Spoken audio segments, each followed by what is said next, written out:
Le jour d'aujourd'hui, j'ai pris cette opération à l'achat sur le Dow Skibidi Jones, le Dow Jones, et je vais commencer en daily. Daily, on était en train de... Alors aujourd'hui, je sais pas, on n'a toujours pas fermé la bougie daily, mais on a été en train de respecter par corps cette RB que j'ai ici, qui se fait utiliser là, et à l'intérieur ici, et à l'intérieur là. En 4 heures, on n'avait pas fermé au-dessus le all-time high précédent, donc ça peut être un sweep pour se retourner, venir dans cette fair value gap en daily, pour ensuite continuer la hausse et venir faire des nouveaux higher high. Et cette fair value gap en daily, c'est aussi, ça serait une manipulation interne. Donc on peut continuer plus bas, mais moi je garde encore ce biais de aller à la hausse à partir de ce point actuel pour venir chercher la ERL. Donc là nous avons notre rangée haussière qui s'est fait rééquilibrer, IRL vers ERL, market maker buy model. On est passé en dessous de cette fair value gap sur le 4 heures. Donc ça c'est un premier signe de retournement, mais on est encore à l'intérieur de l'order block. Et puis après il y a le discount extrême de la rangée sur lequel on est en train de respecter. Mais on est encore dans la rangée et je m'y attends au scénario du market maker buy model, IRL vers ERL, pour faire la continuation haussière en daily. En plus avec ces corps qui sont en train de se faire respecter sur le niveau violet. Donc sur le 1 heure, sur la journée d'hier, nous avons sweep cette liquidité interne pour faire la réaction. Hier, au final, on n'a pas fait le market maker buy model. C'est ce à quoi je m'y attendais. Là, on va en daily. Donc ça, c'est la journée d'hier. On montait, mais on s'est arrêté juste avant la ERL. Donc ça n'a pas été complété. Et ensuite, on est venu plus bas. Sur la journée d'aujourd'hui, ce que je prévoyais, c'était que déjà en 4 heures, ce qui se passe, c'est que après avoir sweep interne ici, avoir fait un retracement, là on a inversé cette fair value gap sur le 4 heures, on a cette IFVG en 4 heures, et à partir de ce point-là, moi je m'y attends à ce que le scénario haussier il se fasse potentiellement, ou alors on continue ce mouvement à la baisse, on continue la baisse en venant dans cette rejection block et sweep interne ici, ce qui est ce qu'on a fait. Et sur le 1 heure, il y a une goutte sur mon ordi, parce qu'il a plu là il n'y a pas longtemps. Donc deux scénarios. Soit on continue la hausse après avoir fait les signes de retournement là-dedans pour faire la montée et faire ce MMBM, ou alors on monte pour faire cette sweep interne, taper dans cette fair value gap, plus on est venu dans la rejection block, juste ici, tout pile, puis retournement là-dedans pour MMSM. Et c'est exactement ce qu'on a fait. Pendant cette baisse, moi je m'y attendais à un achat pour faire la montée à l'intérieur de cette rangée ici, mais au final c'est encore mieux puisqu'on est venu sweep le bas de la journée précédente. Non, ça c'est les bas asiatiques, plus les bas de la journée précédente, on l'a tout pile sweep par genre 0,5 pips sur CFD en tout cas. Donc on a sweep de liquidité et ensuite retournement. Sur le 15 minutes, on a un mouvement baissier plutôt agressif, mais sur le 5 minutes, on a été en train de générer un très joli côté de gauche. Et à partir de ce point-là, une fois qu'on a sweep le bas de la journée précédente ainsi que les bas asiatiques, je cherche notre inversement. Donc là, on a eu cette baisse, retracement dans la fair value gap, et là on a échoué pour aller plus bas. On a échoué d'aller plus bas et on a formé de la SMT avec le S&P 500, et c'est à partir de ce point-là que j'ai acheté. Nous avons le premier market structure shift par swing high sur le 5 minutes ici. J'ai pas acheté là, je vais attendre plus de confirmation que ça. Sur le 3 minutes, on voit aussi premier market structure shift par swing high, et sur le 1 minute aussi. Premier market structure shift par swing high, après avoir sweep de liquidité, échec d'aller plus bas, échec de continuer plus bas, et SMT divergence indiquant le freinage du mouvement baissier pour ensuite se retourner à la hausse, et on a le premier market structure shift, sauf que j'ai pas acheté à ce moment là. On est donc dans la macro de 10h45 à 11h15. Et moi ce que j'ai attendu comme confirmation tout simplement, c'était cette clôture M5 ici, parce qu'on a eu cette M5 qui a fait le premier market structure shift, sauf que moi je voulais comme plus grande confirmation ce market structure shift encore plus grand, ainsi que l'inversement de cette fair value gap avec notre pattern market structure shift avec IFVG. Sauf que la clôture M5 elle s'est fait plutôt haute. Ok, on a aussi eu par la suite de ça cette belle grosse énorme clôture M15 en CSD de ce côté de gauche, donc petite pause SMT, etc. et grosse englobante CSD machin. Sauf que le truc que j'aurais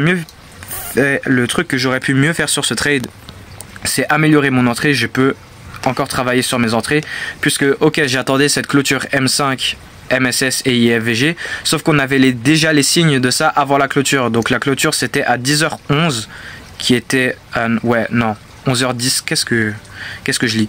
11h10. Et donc j'ai acheté à la clôture de la bougie M5 là-haut. Prochaine bougie, j'achète. Sauf qu'on avait déjà les signes à l'intérieur de ça.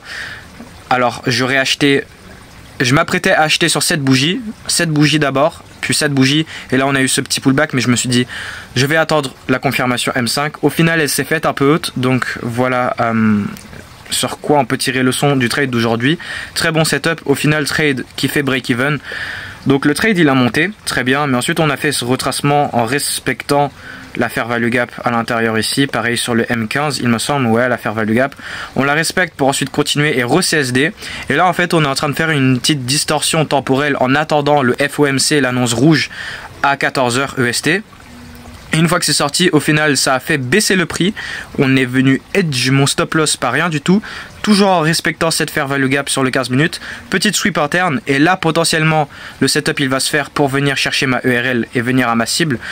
Aussi le problème avec mon entrée qui était pas très bonne, c'est que vu qu'elle est plutôt haute, ça réduit, ça fait que mon TP il est dans du vide par-dessus ma cible. Donc de base ma cible elle était là, et si j'aurais bien entré sur des confirmations un peu plus tôt, eh bien j'aurais pas mon TP dans le vide. Donc voilà, ça c'est ma cible pour venir MMBM ça.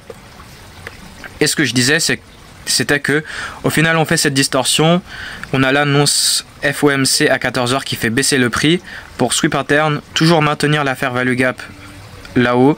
Et là maintenant peut-être on peut aller faire le setup, mais si on regarde par rapport au temps, la fin à 16h elle est ici. Oups, 16h c'est ici.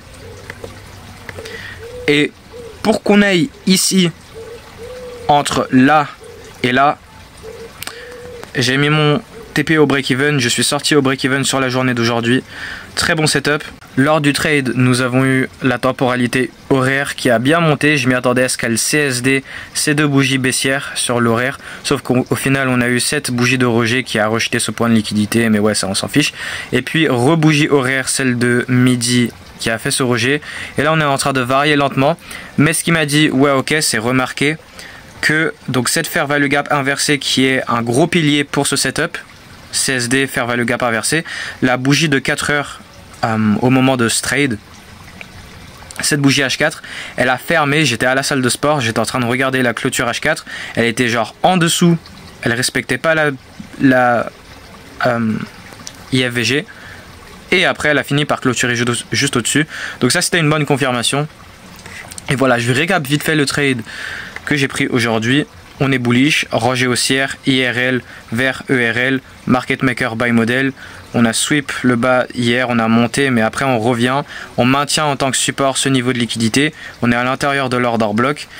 Ici sur la journée d'aujourd'hui, une fois le market open, après avoir inversé étape cruciale, cette fair value gap sur le 4 heures avec cette belle bougie CSD, on est venu manipuler les bas asiatiques plus les bas de la journée précédente, et à partir de ce point là, de genre ici à en bas, nous avons généré un beau côté de gauche pour un market maker buy model, ainsi que ce market maker buy model et ainsi que le plus gros market maker buy model. Donc nous avons la narrative, et après avoir manipulé ça, j'ai attendu l'inversement de ce mouvement de manipulation par la fair value gap inversée sur le M5. Il y avait bien sûr les signes en avance qu'on allait faire ça sur les temporalités plus petites, sauf que j'ai quand même attendu la confirmation M5 alors que j'aurais pu avoir une meilleure entrée. Donc les entrées à travailler, vous pouvez utiliser ça comme leçon. On utilise ça comme leçon pour le trade d'aujourd'hui. Même si j'attendais cette clôture M5 pour former la IFVG, et qu'au final cette clôture M5 elle s'est fait plutôt haute, et ça fait que je devais avoir un stop loss plus gros et un TP encore plus haut que mon niveau de liquidité, mon premier niveau de buy side à viser, avec un RR moins bon.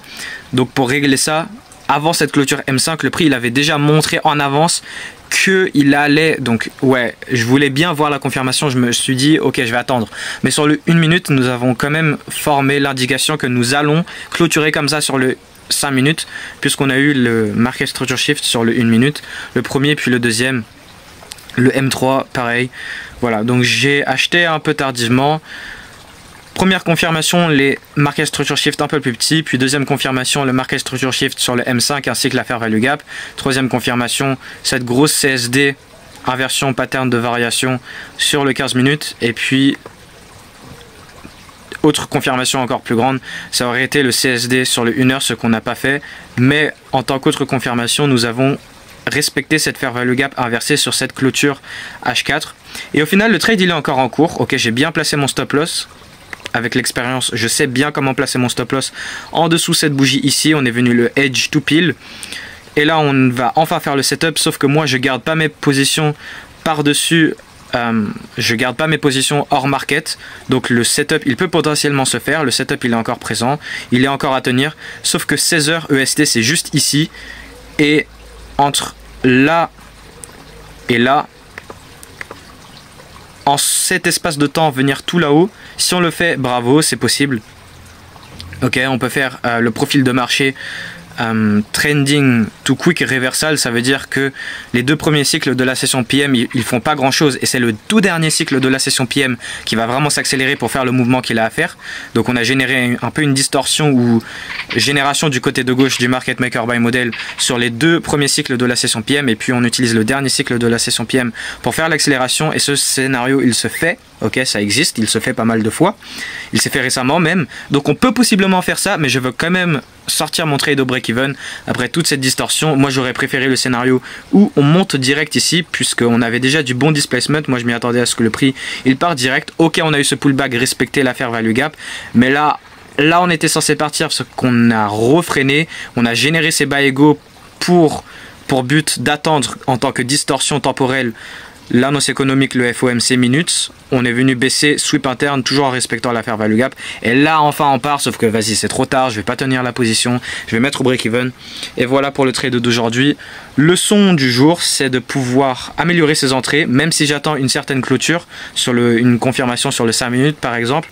Nous avons quand même les signes sur les temporalités encore plus petites que nous allons faire cette confirmation sur les temporalités plus grandes que je cherche à avoir. Voilà pour la leçon d'aujourd'hui. Très bon setup, le modèle il est présent, je l'ai pris. Et on se voit au prochain trade récap.